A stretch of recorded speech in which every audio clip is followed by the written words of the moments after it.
ಮಾಡುವಂಥ ಒಂದು ಈವ್ನಿಂಗ್ ಸ್ನ್ಯಾಕ್ಸ್ನ ನೋಡೋಣ. ಇದು ನಮ್ಮ ಅತ್ತೆಯವರ ರೆಸಿಪಿ.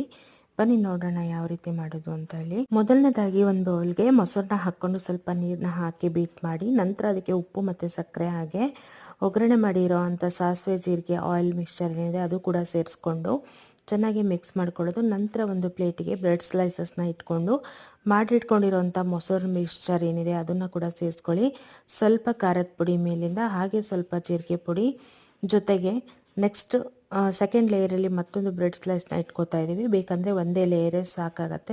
ಹಾಗೆ ಅದಕ್ಕೂ ಕೂಡ ಮೊಸರು ಮಿಕ್ಸ್ಚರ್ನ ಸೇರಿಸ್ಕೊಂಡು ಸ್ವಲ್ಪ ಖಾರದ ಪುಡಿ, ಹಾಗೆ ಜೀರಿಗೆ ಪುಡಿ, ಹೆಚ್ಚಿಟ್ಕೊಂಡಿರೋಂಥ ಆನಿಯನ್ನ, ಹಾಗೆ ತುರಿದಿಟ್ಕೊಂಡಿರೋಂಥ ಕ್ಯಾರೆಟು, ಸ್ವಲ್ಪನೇ ಸ್ವಲ್ಪ ಮೇಲಿಂದ ಕೊತ್ತಂಬರಿ ಸೊಪ್ಪು, ಹಾಗೆ ಖಾರ ಬುಂದಿನ ಸೇರಿಸ್ಕೊಂಡ್ರೆ ತುಂಬಾ ರುಚಿಯಾಗಿರುವಂಥ ಈವ್ನಿಂಗ್ ಸ್ನ್ಯಾಕ್ಸ್ ರೆಡಿ ಆಗುತ್ತೆ. ಮನೇಲಿರೋ ಪದಾರ್ಥಗಳನ್ನ ಉಪಯೋಗಿಸ್ಕೊಂಡು ಕೂಡ ನೀವು ಈಸಿಯಾಗಿ ಮಾಡ್ಕೋಬೋದು.